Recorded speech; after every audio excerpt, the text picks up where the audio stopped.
മതസൗഹാർദ്ദത്തെ കുറിച്ചിട്ടും ഇതിനെ കുറിച്ചും പറഞ്ഞു.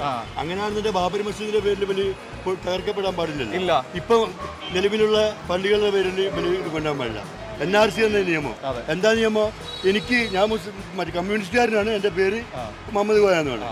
ഈ നിയമം ഈ രാജ്യത്ത് വന്നു കഴിഞ്ഞാൽ എനിക്ക് എൻ്റെ വാപ്പൻ്റെ ജനന സർട്ടിഫിക്കറ്റ് എൻ്റെ കയ്യിലില്ല. അപ്പോൾ എന്ത് ചെയ്യും? ഈ അന്വേഷണ ഉദ്യോഗസ്ഥർ ഡൗട്ട്ഫുൾ ചെയ്തോളൂ. സെക്കൻഡ് റൗണ്ടിൽ എന്ത് ചെയ്തു? ഞാൻ ഇന്ത്യയിൽ ഏതെങ്കിലും നിലവിൽ ഇവിടെ ഈ സംസ്ഥാനത്ത് ഇപ്പം നിലവിൽ നടക്കില്ല എന്നുള്ളത് കൂടുതൽ കമ്മ്യൂണിസ്റ്റുകാരായ ആളുകൾ, മതേതരവാദിയായ ആളുകളുടെ അതുകൊണ്ട് നടക്കില്ല. എല്ലാത്തിനും അവസ്ഥയിൽ രാജ്യം കാശ്മീരിനെ പോലെ എവിടെ ഒന്ന് സൃഷ്ടിച്ചു കഴിഞ്ഞാൽ, കാശ്മീരിൽ നിന്ന് കണ്ടില്ലേ, ഇതുപോലെ സൃഷ്ടിച്ചു കഴിഞ്ഞാൽ നമ്മളൊക്കെ തന്നെ എവിടെ പോകും?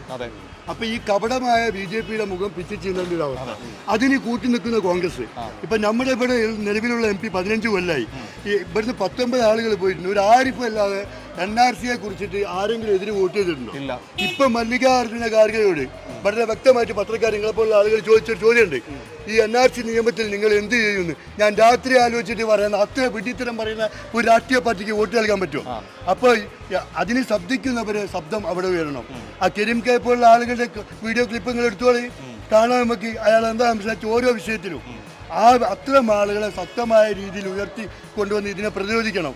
ഫാസിസത്തെ നമ്മൾ പ്രതിരോധിക്കൂ, കമ്മ്യൂണിസ്റ്റുകാരെ അത് പ്രതിരോധിക്കൂ. പ്രതിരോധിച്ച ചരിത്രമുള്ളൂ. ഹിറ്റ്ലർ വരെ പരാജയപ്പെടുത്തി.